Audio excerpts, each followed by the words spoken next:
येणारच आहे, सगळेच नाव घेणार. सभापती महोदय,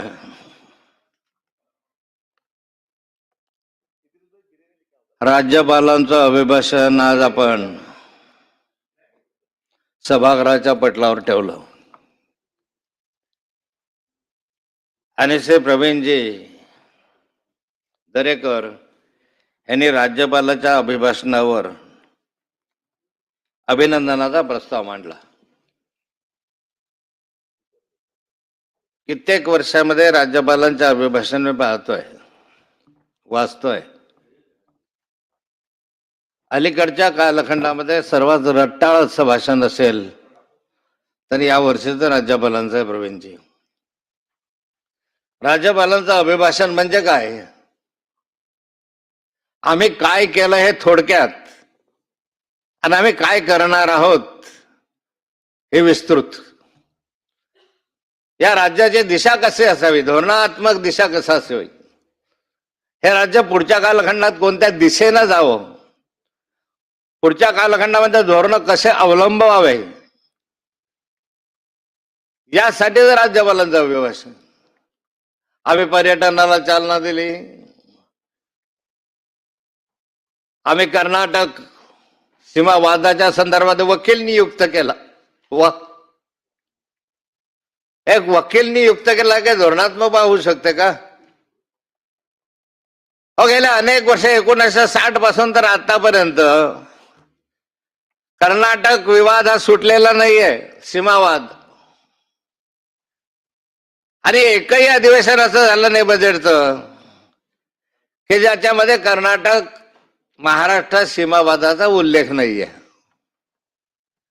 पण त्या उल्लेखाच्या संदर्भात आम्ही काय कारवाई केली, कुठल्या बैठका झाल्या, किती त्याच्यामध्ये पुढाकार घेतला, या संदर्भातली विस्तृत माहिती त्याच्यामध्ये असायची. आता यांनी त्याच्यामध्ये काय केलेलं आहे तर सर्वोच्च न्यायालयात महाराष्ट्राचे प्रतिनिधित्व करण्यासाठी तज्ज्ञ वकिलाची नियुक्ती केली. याचा अर्थ असा आहे की आतापर्यंत यासाठी तज्ज्ञ वकील नियुक्ती केली नव्हती आणि त्यामुळेच हा प्रश्न भिजत पडलेला आहे. तो प्रश्न असाच पडलेला आहे. तज्ज्ञ वकिलाची नियुक्ती काही धोरणात्मक विषय असू शकतो दरेकर साहेब. आता यामध्ये महाराष्ट्र थेट परकवणूक गुंतवणुकीच्या पसंतीचे राज्य आहे आणि देशातील अग्रेसर औद्योगिक राज्य आहे असं आपण म्हटलेलं आहे. आणि या देशामध्ये 1,64,875 कोटी रुपये इतके थेट परकीय गुंतवणूक मिळाली असून ते भारतात आलेल्या थेट परकीय गुंतवणुकीच्या 39% इतके असे आहे. मी जगतापांचं भाषण ऐकत होतो आणि तोच प्रश्न परत तुम्हाला विचारणार. मागचे 10 वर्षाचे आपण भाषण ऐका, वाचा. या 10 वर्षाच्या भाषणांमध्ये जर आपण पाहिलं तर आम्ही दावोसला गेलो, परकीय गुंतवणूक किती आली ते पाहिली, किती आमच्याकडे आले त्याचे सामंजस्य करार झाले. एक वेळ एक श्वेतपत्रिका काढा, या राज्याला समजू द्या की या 10 वर्षामध्ये आमचे सामंजस्य करार एवढे झाले आणि त्या सामंजस्य करारानुसार प्रत्यक्ष गुंतवणूक एवढी आली आणि प्रत्यक्ष रोजगार एवढा मिळाला. एवढी जर गुंतवणूक झाली असतं तर महाराष्ट्र बेरोजगार राहिलाच नसता. पण तुझं कौतुक करावं लागतं. प्रत्येक वेळी इतके आम्ही सामंजस्य करार झाला, इतके झाले, हे दाखवण्याची कला तुमच्यामध्ये आहे. राज्यभरामध्ये अनेक उद्योग आले असं सांगितलं जातं, पण प्रत्यक्ष त्या ठिकाणी किती वर्षानंतर येणार आहे, किती वर्षाच्या आत ते कार्यान्वित होतील याच्याबद्दल कुठली माहिती नसते. आणि परकीय गुंतवणुकीच्या संदर्भामधलं असं जर धोरण नसेल तर त्या संदर्भातली आपली भूमिका स्पष्ट करण्याची आवश्यकता आहे की नेमकं किती आलेत. 30 लाख कोटी रुपये इतक्या गुंतवणुकीचे सामंजस्य करार केले आणि यामुळे 40 लाख रोजगार निर्मिती होण्यास मदत होईल. वा, 30 लाख कोटी आणि 40 लाख रोजगार. सगळं कसं नोशनल आहे, होणार, येणार, आनंदाची गोष्ट. आम्ही स्वागत करू. असं जर झालं तर स्वागतच केलं पाहिजे. पण आतापर्यंत का रोजगार गेला नाही, का रोजगार बाहेर जातोय, का बेरोजगारी वाढत आहे, का आंदोलन होत आहेत, का संप होत आहेत, रोजगाराच्या हाताला काम काम मिळत नाही, याच्या संदर्भातली भूमिका काय आपली. आणि अध्यक्ष महोदय,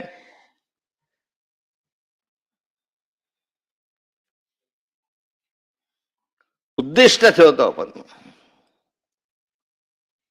माझ्या शासनाने 2026 ते 30 कालावधीत महाराष्ट्र उद्योग आणि गुंतवणूक सेवा धोरणाच्या अंतर्गत 50,000 कोटी रुपये इतकी गुंतवणूक आकर्षित करून 50 लाख इतके प्रत्यक्ष रोजगार,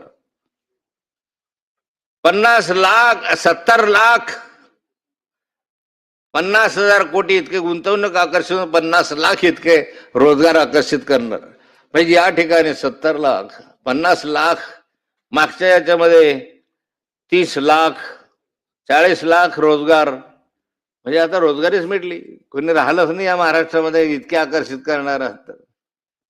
आणि अध्यक्ष महोदय, या संदर्भामध्ये माझी मागणी राहणार आहे सरकारला की खरोखर एक वेळ येऊ द्या ना महाराष्ट्रासमोर, एक वस्तुस्थिती येऊ द्या श्वेतपत्रिकेच्या माध्यमातून.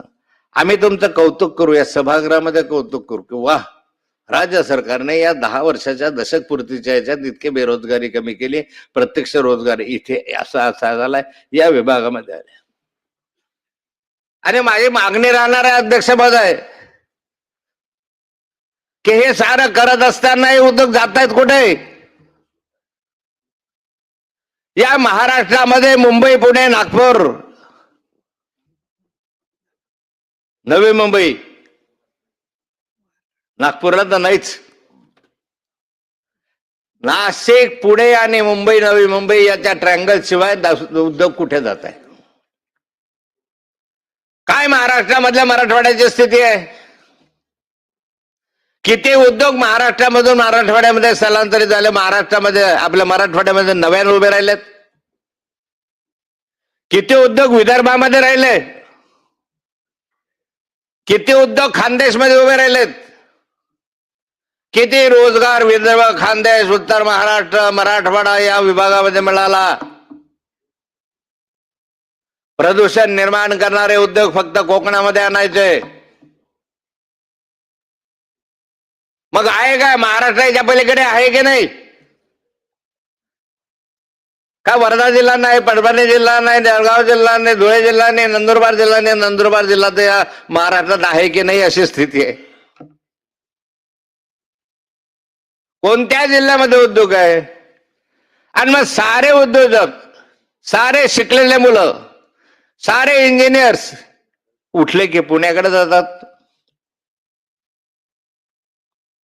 आज पुण्यामध्ये सर्वाधिक आयटी उद्योग क्षेत्रामधले मुलं जात आहेत.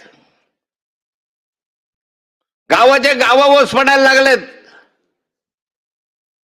निवडणुकीमध्ये ज्यावेळेस आम्ही फिरायला जातो आमच्याकडे, तर त्या कालखंडामध्ये पाहतो तर घराला कुलूप. कुठे गेलेत, आई वडील गेले राहायला जळगावला, मुलं गेले नोकरीला पुण्याला. गावाचे गावं ओस पडायला लागले, पण गावापर्यंत रोजगार मिळाला नाही. नोकरी सोडा, पण स्वयंरोजगारासाठी सुद्धा पैसा त्यांना मिळत नाही कर्ज रुपयाने, आणि त्यामुळे स्वयंरोजगार सुद्धा त्या ठिकाणी येत नाही. मग महाराष्ट्र विकासाच्या दृष्टिकोनातून चाललाय कुठे. फक्त मुंबई, नवी मुंबई, काय मुंबई नवी मुंबईमध्येच मेट्रोची गरज आहे.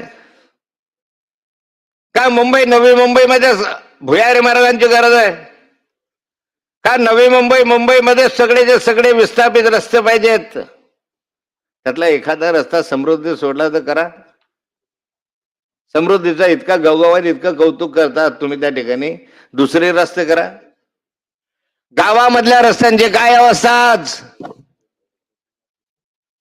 महाराष्ट्रातल्या या सभागृहातल्या सन्माननीय सदस्यांना मी विचारू असतो की समृद्धी झाला असेल, एखादा शक्तीपीठ चालू असेल दुसरा, किंवा आणखी 4 लेन हायवे झाले असतील, 6 लेन हायवे झाले असतील, नितीन गडकरी साहेबांच्या कृपेने हे सगळं चाललेलं केंद्र सरकारच्या. आपलं काय. ग्रामीण रस्त्यांची काय स्थिती आहे. तिथले खड्डे भरायला तुमच्याकडे पैसा नाही, कॉन्ट्रॅक्टरांचा पैसा द्यायला तुमच्याकडे पैसा नाही. ठेकेदारांचे पैसे 2-2, 2.5 वर्ष, 3 वर्ष मिळाले नाहीत दरेकर साहेब. रस्ते कसे होतील, पूल कसे होतील? सेंट्रल गव्हर्नमेंटने दिलेल्या रस्त्यांच्या पलीकडे कोणते रस्ते तुमचे झाले तेवढं मला सांग. मग ग्रामीण भागामधला नागरिक तुम्हाला मतदान करत नाही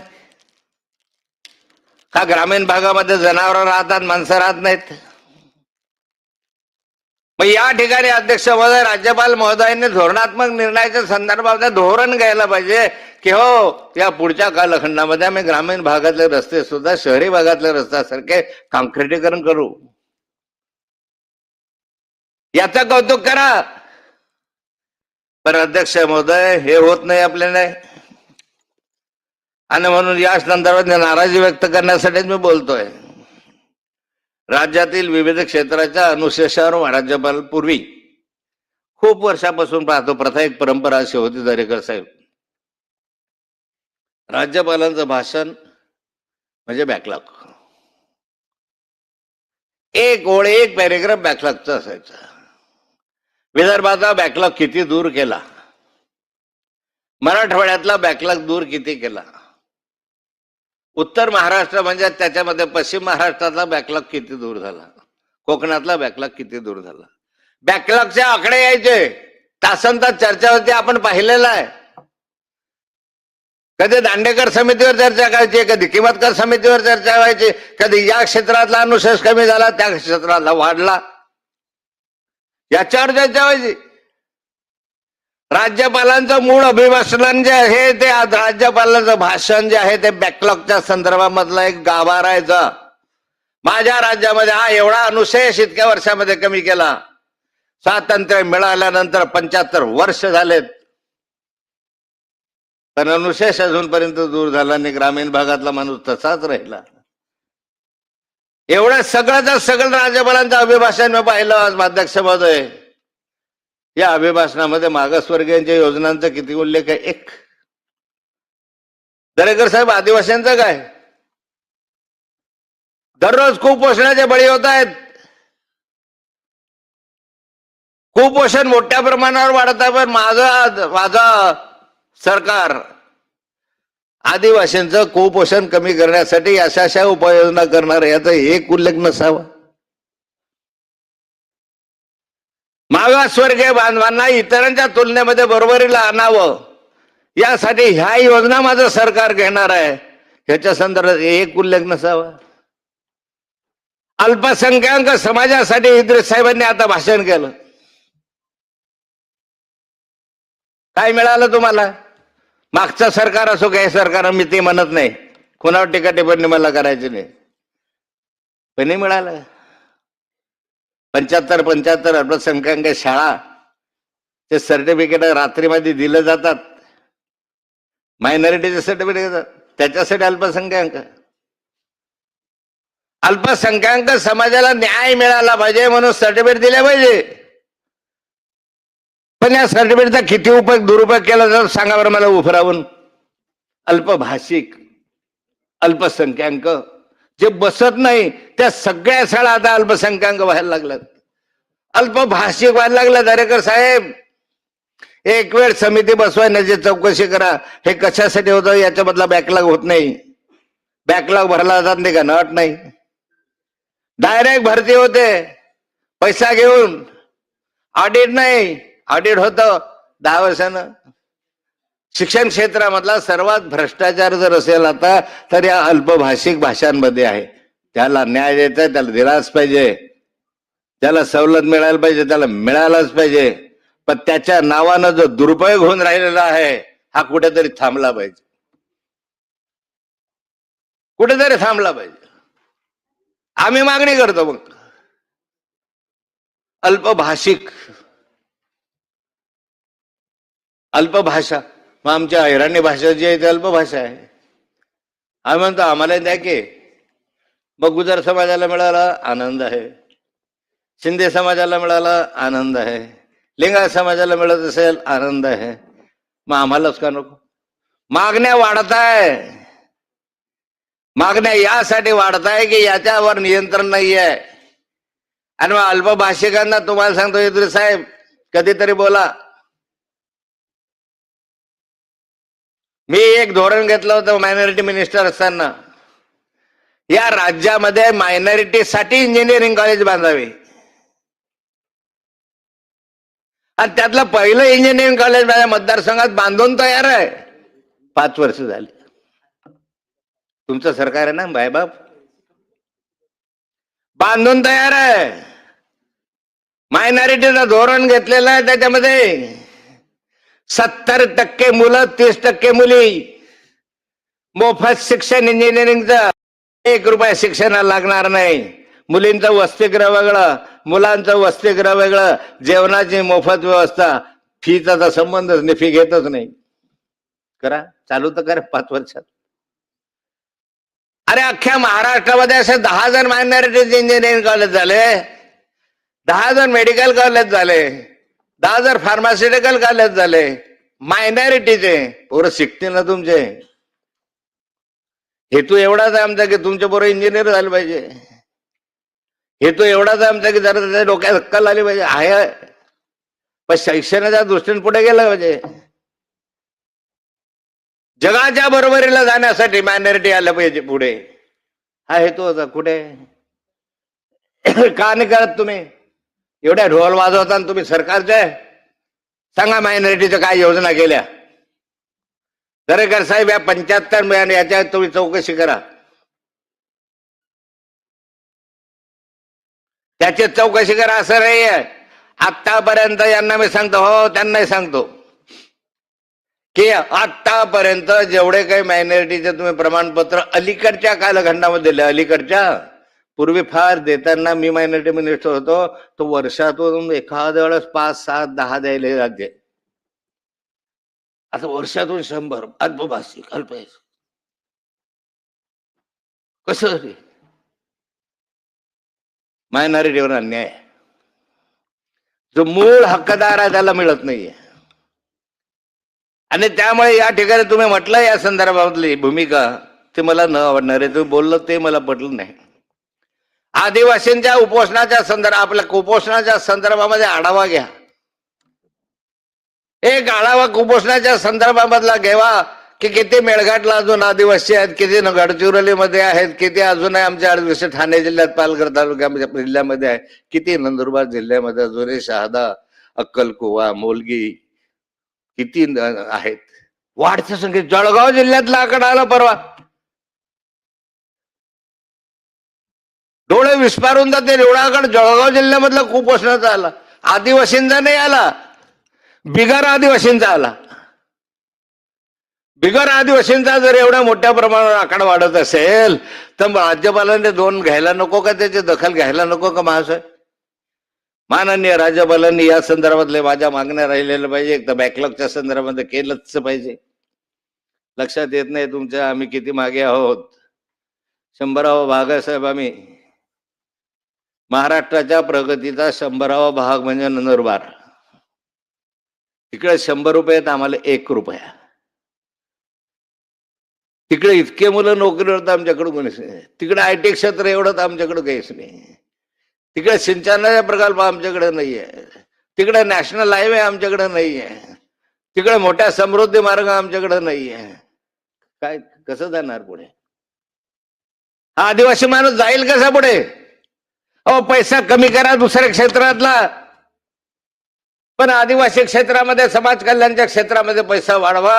अध्यक्ष महोदय, राज्यपाल महोदयांनी कौतुक केलं. बाहेर मागच्या कालखंडात लाडली बहीण वगैरे वगैरे मला सर्वांनी स्वागत केलं असेल, पण समाज कल्याण विभागाचा पैसा ज्यावेळेस लाडली बहीण योजनेत वळवला जातो त्यावेळेस दुःख वाटतं. किमान समाज कल्याणचा जो मागासवर्गीय आहे, जो वर्षानुवर्ष गावकुसाच्या बाहेर राहिला, त्याचा पैसा तरी अन्यत्र वळवू नका. पण 2 वर्ष झाले, 1.5 वर्ष झाले, मी पाहतो प्रत्येक बजेटमध्ये त्याचा पैसा जो आहे हा मागासवर्गीयांच्या कल्याणाचा पैसा लाडकी बहीण योजनेत. हे व्हायला नको अध्यक्ष महोदय. अध्यक्ष महोदय, या ठिकाणी राज्यातील कुपोषणाच्या संदर्भामधला तर नाही भाष्य तुमचं, पण शेती आणि शेतकरी, एवढं मोठं राज्यपालांचं अभिभाषण. शेती आणि शेतीच्या संदर्भातलं तंत्रज्ञान AIच्या संदर्भात तुम्ही नुसता उल्लेख केलेला आहे. पण काय आहे शेतकऱ्याची अवस्था त्याच्या संदर्भात काही धोरणात्मक निर्णय साऱ्या शेतकऱ्या कोकणातल्या फळबागाचा निर्णय असेल, महाराष्ट्रातला आमच्या जळगाव परभणी वगैरे केळीचा विषय असेल, विदर्भामधला संत्र्याचा विषय असेल, काहीतरी एक योजना शेतकऱ्यांसाठी अशी जाहीर केली असती, राज्यपालांनी एक धोरणात्मक निर्णय घेतला असता तर योजना अनेक आल्या असता. पण शेतकरी आज मरतोय, आत्महत्या करतोय, त्याचं काय? आत्महत्या थांबवण्याच्या संदर्भामध्ये राज्यपालांनी एक ओळीचा उल्लेख केला नाही, एक ओळीचा, का महाराष्ट्रातल्या आत्महत्या थांबल्या शेतकऱ्यांच्या? साऱ्या शेतकऱ्यांच्या आत्महत्या दिवसेंदिवस वाढत आहेत. कशामुळे? एका बाजूला महागाई वाढली, दुसऱ्या बाजूला खतांच्या किमती वाढल्या, तिसऱ्या बाजूला शेतमालाला भावने. आज कांद्यावाला नाशिकला रस्त्यावर आहे, परवा केळीवाला रस्त्यावर येतो. काय चाललं राज्यामध्ये? कुठेतरी हमीभाव आहे. हो, राज्यामध्ये पावसाळ्यामध्ये नुकसान झालं, पावसाळ्यात अजूनपर्यंत नुकसान भरपाई मिळाली नाही. केळी पीक विम्यासाठी दररोज आंदोलन आमच्याकडे चाललंय. सावद्याला आज बसले होते लोक, हजारो शेतकरी ओरडताय की केळीचा पीक विमा आम्ही भरला, पण पीक विम्याचा पैसा तर द्या. पीक विम्याचा पैसा घेण्यासाठी राज्य सरकार पुढाकार घेत नाही. काय करायचं शेतकऱ्यांनी? शेवटी मरायचं का त्याने केडेमुंग्यासारखं? त्याच्या संदर्भात जर उल्लेख याच्यामध्ये नसेल, शेतकरी वारंवार उल्लेख केला कर्जमाफीच्या संदर्भामध्ये. कुठे गेली कर्जमाफी तुमची? या क्षणापर्यंत शेतकऱ्याच्या कर्जमाफीच्या संदर्भामध्ये आता तरी अजून तरी उल्लेख नाही. या अधिवेशनात व्हावी अशी अपेक्षा शेतकऱ्यांची आहे. संपूर्ण कर्जमाफी करण्याचं धोरण तुम्ही निवडणुकीच्या कालखंडामध्ये आपल्या आश्वासनामधून जाहीर केलं. सरसकट कर्जमाफी 30%, 20%, 5% असे नव्हती, पण सरसकट कर्जमाफीच्या संदर्भात घोषणा केली. कुठे गेली तुमची कर्जमाफी? अध्यक्ष महोदय, साराचं सारं करत असताना अध्यक्ष महोदय, ह्या साऱ्या बाबी ज्या आहेत त्याच्यामध्ये उल्लेख तोडके तीर्थक्षेत्र विकासाच्या संदर्भात मोठ्या एकच तीर्थक्षेत्र विकासाच्या संदर्भामध्ये का तुम्ही केलेलं आहे गोळीमध्ये, पण मोठे तीर्थक्षेत्र, लहान तीर्थक्षेत्रासाठी काय? माझ्या मुक्ताई नगरला संत मुक्ताईचं देवस्थान आहे, तिथल्या तीर्थक्षेत्रासाठी एक आराखडा 100 कोटीचा आधी तात्पुरता मंजूर केला. 25 कोटीचा आराखडा माननीय मुख्यमंत्र्यांच्या बैठकीमध्ये 2016ला मंजूर केला. पैसे नाही, मग नुसत्या घोषणा करतात. तुमच्या तिजोरीत खळखळाट आहे. तुमच्याकडे आहे कुठे पैसा? किती आहे? 10 लाख कोटीचं कर्ज आहे तुमच्या डोक्यावर. कुठून पैसा आणणार आहात? आहे तर द्या ना ठेकेदारांचा. ठेकेदारांचा पैसा द्या मंत्र्यांना तुम्ही त्या खात्याचे.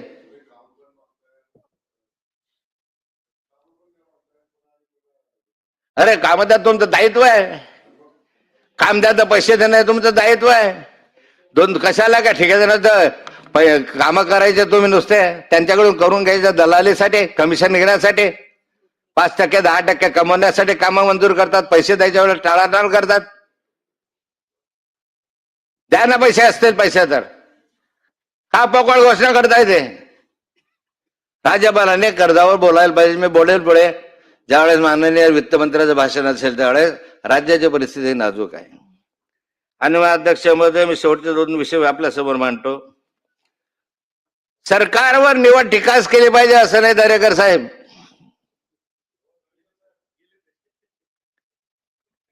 सरकारने काही चांगले काम केले, लघुविलन सरकारने काही चांगले काम केले त्याचं कौतुक मी करणार मोठ्या म्हणून. मला माहित आहे मुनगंटीवार साहेबांनी गुंठेवार, आपल्या बावनकुळे साहेबांनी गुंठेवारीच्या संदर्भामधला कायदा केला, महाराष्ट्रानं स्वागत केलं. राज्यभरामध्ये गुंठेवारीच्या संदर्भामध्ये जो प्रॉब्लेम होता, 1 गुंठा 2 गुंठे 10 गुंठे, तो साराचा सारा गुंठेवारीचा कायदा राज्यभरामधून त्यांनी करून 1 गुंठ्याला सुद्धा परवानगी घर बांधायला दिली. त्यामुळे पंतप्रधान आवास योजनेचे जे कामं होते ते थांबले, आपले सुरू झाले. 1 गुंठ्यामुळे पंतप्रधान आवास योजनेचे कामं मोठ्या प्रमाणात थांबले होते, आता ते सुरू झाले. तुकडेबंदी कायदा, त्याच्यामध्ये सूट दिली, त्याचा एक फायदा या राज्याला जरूर झाला. 2 लाखापर्यंत मुद्रांक शुल्क माफ, त्याचा या राज्याला जरूर फायदा झाला. अनेक काही चांगल्या योजना केल्या, अनेक काही चांगले धोरण घेतले. 30 लाख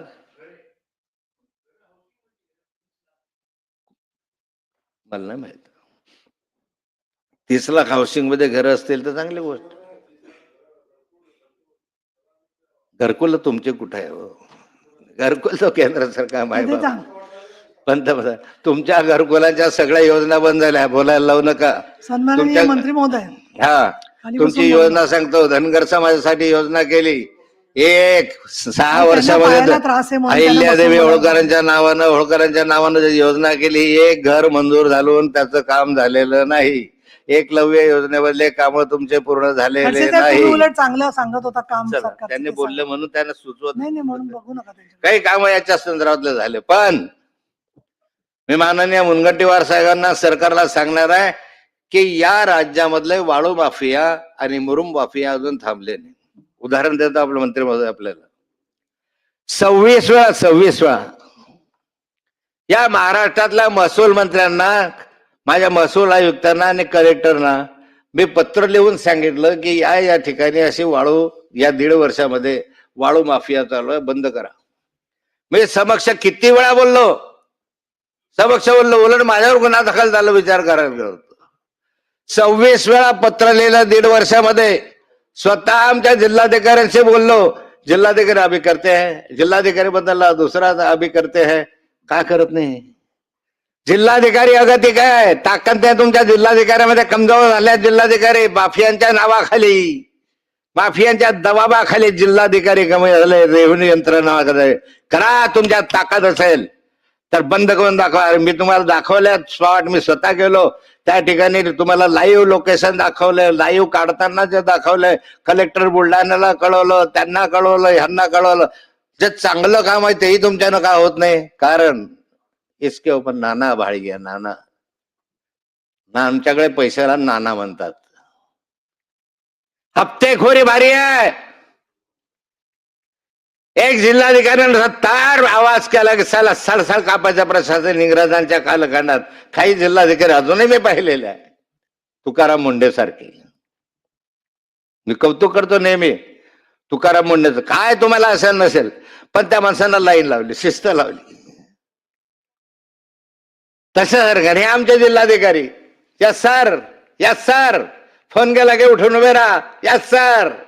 अरे क्या यस सर लगाया. कोण बंद करणार आहे काय? आम्ही करणार आहोत. तुमच्याला बंद होत नाही. मंत्र्यांनी ताकद नाही. 26 वेळा मंत्र्यांना पत्र देऊन उत्तर नाही. 26 वेळा पत्र देऊन नाशिकचा आमचा कमिशनर मला पत्र देतो की आम्ही कारवाई करतो आहोत. करा कारवाई. जा सांगा तुमच्या जिल्हाधिकाऱ्याला सस्पेंड करा. हा माणसं का नाही सस्पेंड? कारण हप्ते पोहोचतात वरपर्यंत. हप्ते वरचा आकडा मी सांगू शकतो कुठपर्यंत आहे. तहसीलदार असू शकेल, प्रांत असू शकेल, वरचा एकच अर्धा मिनिट फक्त. अरे माझं आव्हान चॅलेंज आहे या सरकारला. चॅलेंज त्या राज्यामधले वाळू माफिया, मुरुम माफिया हे बंद करून दाखवा. तहसीलदार घाबरतो, त्याच्या अंगावर हल्ला होतो. पोलीस संरक्षण देत नाही, म्हणता आमचं काम नाही आहे. प्रांत घाबरतो, त्याच्या घरावरले होतात. त्याच्या गाड्यांवर हल्लं तर सुरक्षित आहे का कायदा सुव्यवस्था या ठिकाणी? म्हणून शेवटचं माझं आव्हान सरकारला की बंद करा. किमान आमच्या मतदारसंघात जर 26 पत्र दिले. 26 माझ्यासारखा माणूस ज्यावेळेस 26 पत्र 1.5 वर्षामध्ये येतो तर ते दखल होत नाही. किती संवेदनशील सरकार आहे. वा राज्यपाल महोदय, मी तुमचं अभिनंदन करेल यासाठी की इतकं निगरगट्ट सरकार आम्ही कधी अनुभवलं नाही. ते आता अनुभवतो आहोत. मी ना आपल्या या संदर्भाला खेद व्यक्त करतो आणि माझे 2 शब्द संपवतो. नंतर दादाराव केसे.